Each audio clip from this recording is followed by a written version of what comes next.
네, 2부의 시간으로 넘어오셨습니다. 오늘장 랭킹5로 시작을 할 거고요. 이 시간 주목할 만한 키워드 자세하게 분석해 보도록 하겠습니다. 오늘 금요일 2분과 함께 하시죠. 레몬리서치 김민수 대표 인사드리겠습니다. 대표님 어서 오십시오. 이야기 준비되어 있습니다. 순위별로는 어떻게 나열되어 있을까요? 화면으로 먼저 체크해 보시죠. 가장 아래쪽부터 열어보도록 하겠습니다. 매각 착수 보도에 급등했다가 지금 K카 쪽에서 지분 매각 추진 확정된 사실 없다라는 공시 답변 나오면서 힘이 좀 빠지긴 했는데요. 오늘 이렇게 M&A 이슈로 들썩거리는 종목 많습니다. 그중 하나 K카 확인해 보셨습니다. 긴축 기조 확인했죠. 배당 매력 부각이 되고 있는 그 시즌입니다. 그럼 맥락에서 계속 주목도 높일 필요가 있을까요? 4위에 올라와 있는 은행주 체크해 보셨고요. 한 개 더 올라가 보도록 하겠습니다. 최근 수급에 대한 관심도 높아지고 있는데 연기금이 사 모으고 있다라고 합니다. 여기 주목도 높여야 될까요? 조선 독립 만세 외칠지 조선주 3위까지 저희 올라와 있는 거 확인해 보셨고요. 한 계단 더 올라가겠습니다. 내년 전기 가스요금 또 오르나요?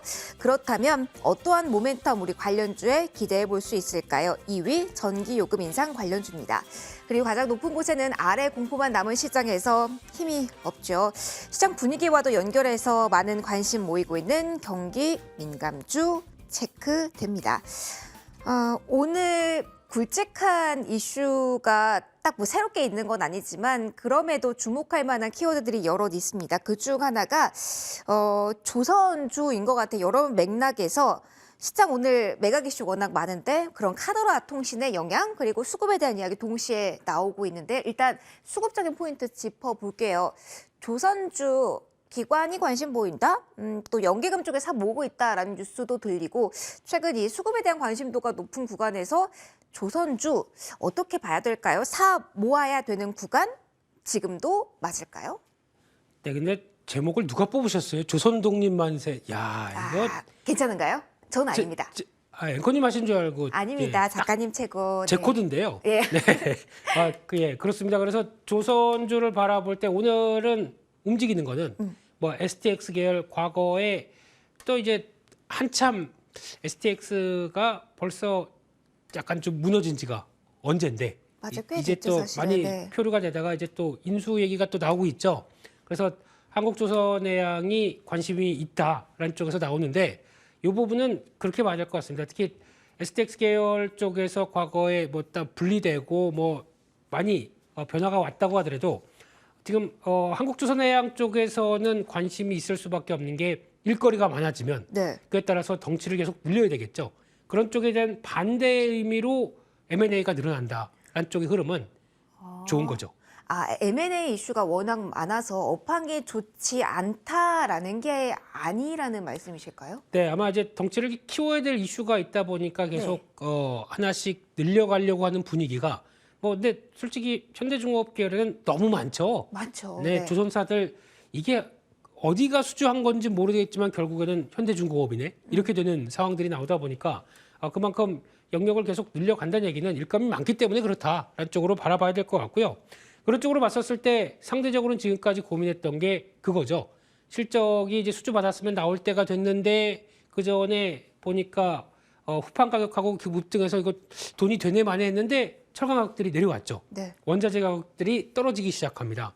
그런 부분들과 이렇게 일감 많이 들어왔는데 인건비를 제대로 반영을 못해요. 그러면 누가 일하려고 하겠습니까? 그게 최근에 좀 화두였죠. 그렇죠. 이렇게 추운 날 네. 그 허허벌판에 바닷가 근처에서 거기서 용접한다. 근데 월급은 옛날에 5년 전 수준이다. 그러면 일할 맛이 안 나죠. 근데 그게 안타까운 사실이긴 합니다만 이게 투자자 입장에서 볼 때는 계속해서 인력 관련해서 리스크를 안고 갈 수밖에 없다. 이 부분은 유의해야 된다라는 포인트로 저희는 받아들여야 될까요, 대표님? 네, 그래서 인력을 구하기, 그러니까 보충을 해서 그대로 납기에 맞추기 위해서는 인력이 필요한 거고, 네. 그렇기 위해서는 인건비가 올라갈 수밖에 없는데 이거를 현실화가 좀 계속 돼야 될 거고 하다 보니까 비용에 대한 부담은 있겠죠. 하지만 그래도 신조선가 지수가 생각보다 과거보다 많이 올라와 있기 때문에 이를 반영하게 되면은 뭐 여러 가지 비용 분석은 나온다고 하더라도 결국은 조선 쪽은 수주가 됐느냐 안 됐느냐가 가장 중요하겠죠. 돼 있다고 하게 되면 그나마 성과가 나오는 데는 큰 이상이 없겠다라는 쪽에서 계속 봐야 될 섹터라고 생각이 드는데 네. 조선사를 바라보면서 조선주 쪽은 이제 수주를 하다 보니까 그에 따른 변화가 나오면서 가장 먼저 실적 개선이 빠른 쪽이 기자재 쪽이겠죠.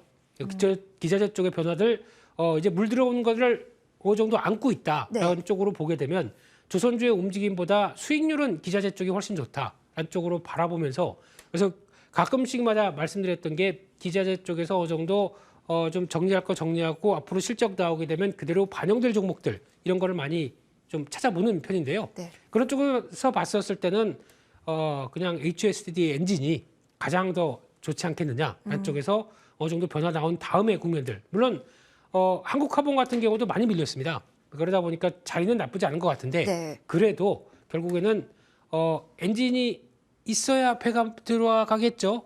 그렇죠. 네, 그렇게 되기 시작하면 최근에 나오고 있는 수주 흐름도 괜찮다라는 관점 쪽에서 바라보고 있습니다. 그러면 조선주를 접근한다면 뭐 M&A 이슈로 엮인 그 종목이 아니라 실적에 대한 기대감이 높은 기자재 쪽을 보는 게 맞다라고 저희 이 키워드 정리하면 괜찮을까요, 대표님? 빙고. 빙고. 알겠습니다. 조선주 체크 먼저 빠르게 해봤고요. 또 궁금한 포인트가 2위에 대표님이 랭크시켜 주신 전기요금 인상 관련주입니다. 다 올라요. 다 오르는데 전기요금 인상 관련주로 묶인 종목들 어떻게 봐야 되는지 모르겠습니다. 음식료와 비슷한 듯 좀 다르게 엮여 있는 부분도 많은 것 같아서 네. 이게 좀 헷갈리더라고요. 지금 어떻게 시장 관련주 흐름 봐야 되는 걸까요? 네, 오늘 한국가스공사가 리포트가 나왔죠. 네. 예, 나오면서 시장에 또 부각을 받긴 하는데 이쪽이 그럴 수밖에 없는 게 지금까지는 눌렀습니다. 일단 가격이 천연가스 가격이 올라온다고 하더라도 유통회사들은 그래도 그나마 정부의 입김이 갈 수 있다 보니까 눌렀었죠. 네. 전기 쪽도 마찬가지고요. 근데 이제 날씨가 이렇게 추워졌습니다. 추우면 이제 집에 가서 난방을 틀어야지 하려고 보니까 가스를 틀려고 하는데 가스가 요금이 많이 올랐습니다. 그러면 아유 안 되겠네. 그러면 아니 틀어요. 예, 그러면 그냥 전기 매트 거 아. 갖다가 이거 밤새 켜놓고 나가게 되지 하다 보니까 전기 요금도 오른대요.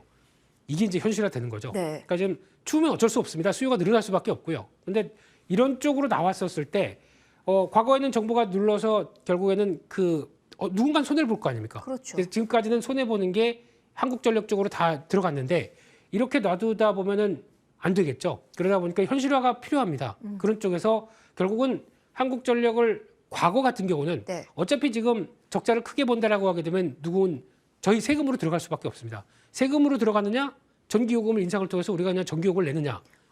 결국은 그게 그렇게 그거거든요. 생각을 할 수 있겠군요. 네네. 네. 그러다 보니까 어차피 나중에 크게 부담할 거 지금 전기요금을 인상시키면서 갈 수밖에 없는 구조다라는 거는 그냥 이 정치적인 문제도 있는데 누른다고 해결될 게 아닙니다. 이거는 언젠가 반영을 시켜야 되겠죠. 네. 물론 이게 민간 기업 쪽으로 나가서 민영화가 돼 있었다라고 하게 되면 상대적으로 지금보다 훨씬 더 비싼 요금을 냈겠지만 지금은 그래도 그나마 정부가 관리하다 보니까 이 정도에 대한 변화라고 하게 되면 결국에는 아마 현실화되는 과정 쪽에서 기업들은 당연히 이를 안고 갈 수밖에 없겠죠. 그럼 유통 가격들이 또 약간 더 올라온다라고 했었을 때 나오는 매출의 흐름들이 더 올라오다 보니까 그에 따른 변화 기대감은 높은 게 사실이다. 안쪽으로 보는데 근데 만약에 보게 되면은 한국가스공사 같은 경우는 또 천연가스에 따라서 여러 가지 연동이 될 수가 있고 이제 전력 같은 경우는 그나마 원자력 쪽이 좀 버텨주게 되면은 좀 올림폭은 좀 덜 할 수 있지 않을까라는 네. 생각이 드는데 결론적으로는 지금 이렇게 되면은 각국도 마찬가지로 에너지 관련된 쪽의 플랜트는 늘어날 수밖에 없겠죠. 그러니까 이쪽을 계속 신경을 쓴다라고 하게 되면 결국에는 이게 다 에너지 관련된 쪽에 대한 관심이 지금 유가가 떨어졌다고 주가 조정받았지만 네네. 관심을 가질 수밖에 없습니다.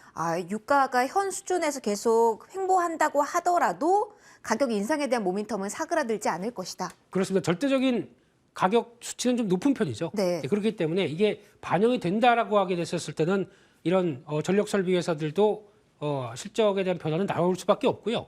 게다가 그러면 에너지 프로젝트도 계속 또 가동시켜야 되겠죠. 거기서 바라보는 에너지 관련된 쪽, 이제 직접적인 피팅 밸브부터 네. 나가서 이제 전력기기 관련된 쪽, 이쪽도 계속 체크해야 되겠죠.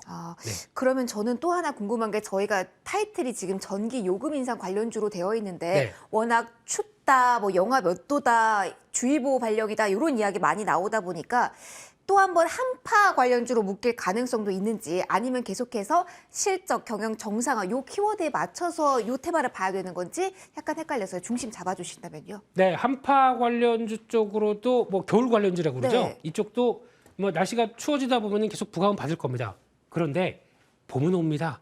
아, 그렇기 때문에 그렇습니다. 실적 이쪽에도 포커스 맞춰야 된다. 네, 단기적인 관련된 쪽은 그냥 오늘 이쪽이 뜨네 단타 이게 끝인 것 같고요. 네. 내년도 갔을 때 물론 이제 유가가 하락하면서 뭐 에너지 가격들 하향한다 이런 여러 가지 레포트가 많지만은 그러면 오히려 수요는 늘을 수밖에 없겠죠. 어허. 이럴 때 그냥 또 재고 확 추해놓자. 네. 유가 같은 경우도 지금 그동안에 높을 때 전략 비축유 미국에서 방출하다 보니까 안정을 받았지만 비축유는 빠지면 채워놔야 될 겁니다. 그렇죠. 다시 사야 되죠. 네, 그러면 수요가 또 다시 확 생기다 보니까 유가가 하락한다고 하더라도 어느 정도 지지 기반이 되겠죠. 반대로는. 네. 그러다 보니까 생각했던 것만큼 드라마틱하게 유가 빠질 가능성은 없고 만약에 이 드라마틱하게 빠진다. 주가는 시장은 안 좋아요.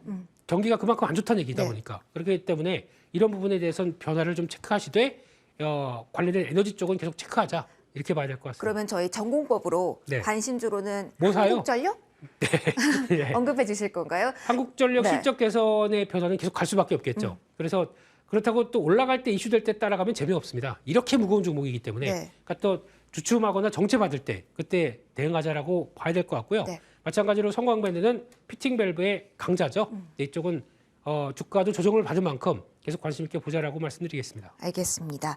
관심 종목까지 받아봤고요. 경기가 좋지 않은 상황이라는 포인트 언급을 해주셔서 저희 1위에 경기 민감주가 올라와 있어요. 이어서 이야기 나눠볼게요.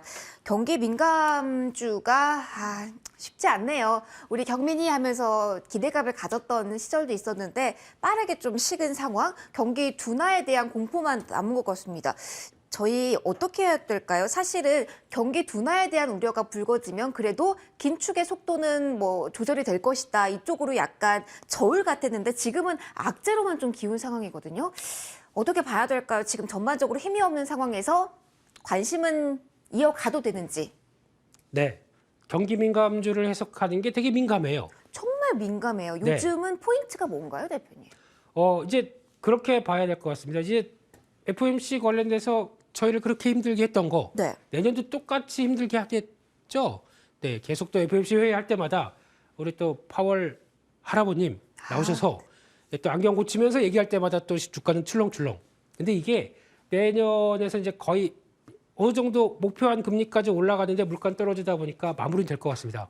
이게 이제 신경 쓰는 게 아니라 네. 다음은 그만큼 금리를 올리다 보니까 경기에 얼만큼 또 안 좋아질 거냐. 여기에 포커스가 맞춰질 겁니다. 근데 개인적으로는 그나마 난 게 금리 그렇게 인상해서 부담을 가질 때가 두렵지 경기가 얼만큼 안 좋으냐 얘기가 나올 때는 이제 어떤 특별한 이슈라고 그러죠. 네. 그러니까 즉 저희가 리먼 브러더스 사태처럼 뭔가 신용 리스크까지 크게 안고 가는 사태만 나오지 않는다고 하게 되면 이쪽은 솔직히 해볼만 하다고 생각합니다. 굳이 경기에 둔감한 종목을 찾으려는 노력을 지금은 하지 않아도 괜찮다? 좀 장기간의 성과를 보고 네. 장기적으로 주식을 대한다고 하게 되면 아마 경기 안 좋다고 할 때 경기 민감주를 사는 게 정석입니다. 그러면 지금이 바닥권 그 우려가 최고조에 달한 시점이라는 진단을 하고 계신 걸까요? 하지만 네. 경기가 얼마나 안 좋아질지 시장에서 확신이 안 섭니다. 그러면 그거 계속 체크하고 지표들 발표하는 거 보느라고 종목들은 바닥인 듯 바닥 아닌 바닥 같은 너 이렇게 바뀔 겁니다. 그렇기 때문에 네. 대응하는 게 되게 어렵죠. 네. 이럴 때는 그래 그럼 요 종목 사겠어. 뭐 대표적으로 SK하이닉스를 사겠어라고 하게 되면 SK하이닉스를 예전 같았으면 내가 한 3번 정도 나눠 샀다. 그러지 마시고요. 네. 10번 나눠줘요. 10번 나눠서 살 생각을 하시면서 조금씩 모아가는 전략들이 더 좋겠다. 정말 마음의 준비가 돼 있지 않으면 접근하지 말아야 한다라는 말씀이실까요? 근데 지나고 나면 그때가 바닥이었네 이 생각이 들 겁니다. 근데 그 전에 과정들이 어려운 거겠죠. 그렇게 되면 이제 여기서 가장 핵심적인 단어는 중국의 리오프닝입니다. 네. 중국의 리오프닝이 되게 되면이라고 하는 얘기가 되게 많은데 지금 좀 조용하죠. 네. 왜냐하면 환자 수가 지금 폭증해서 그 가라앉을 때까지 한 번 사이클이 더 남았기 때문에 직접적으로는 아직은 안 나올 겁니다. 그러면은 어제 사실 좀 흘러내린 이유도 중국의 소비가 안 좋았다 신호가 그렇습니다. 나오면서 좀 흘러내리기 시작했거든요. 네. 미국도 거기다 안 좋다고 하고요. 네. 그러면은 지금 마이너스권에서의 흐름이 그 부양 모멘텀을 가지는 쪽에 대한 기회가 온 거라고 진단을 하시는 걸까요? 솔직히 저희가 이제 제조업 지수나 네. 서비스업 지수를 볼 때 물론 서비스업은 지금 아직 높지만 제조업 지수를 본다고 하더라도 50이 기준이죠. 네. 50에서 멀어지면 멀어질수록 오히려 경기 민감주를 사야 되죠. 왜냐하면 그만큼 안 좋은 걸 반영하고 있는데 이대로 둘까? 이런 생각들이죠. 그렇죠. 특히 중국 같은 나라는 이제 5개년 경제 계획들 딱 수립해 놓은 상황 쪽에서 올해 예상보다 평균보다 많이 내려갔습니다. 그러면 내년 같은 경우는 평균을 끌어올린다. 아주 폭발적으로 부양을 시켜야 되겠죠. 그렇겠네요. 네. 시진핑 주석의 자리를 일단 마련한 상황에서 3월에 양해가 있는 시점이기 때문에 정치적인 적으로도 기대를 해볼 만한데 그러면 철강을 봐야 돼요? 아니면 조선을 봐야 돼요? 뭐 건설 쪽을 봐야 돼요? 반도체? 이 경기 민감주로 묶이는 종목이 워낙 많아서 좀 좁혀주셔야 될 것 같아요. 10번이나 저희 나눠서 해야 되니까 네. 많이 좁혀주세요.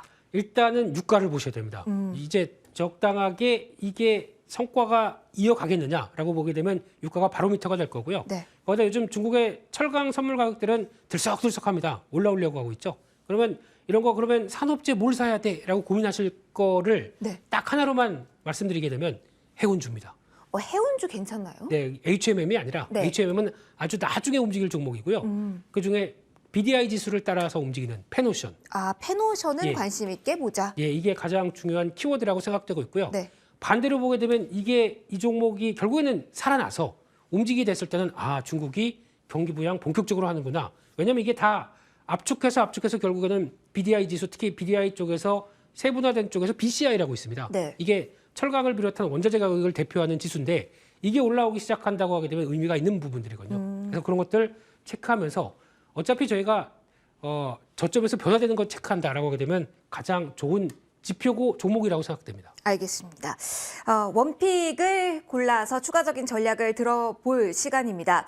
왠지 대표님의 억양에서 저는 힌트를 얻을 수 있었습니다만 아실지 모르겠네요. 대표님, 오늘 원픽은요?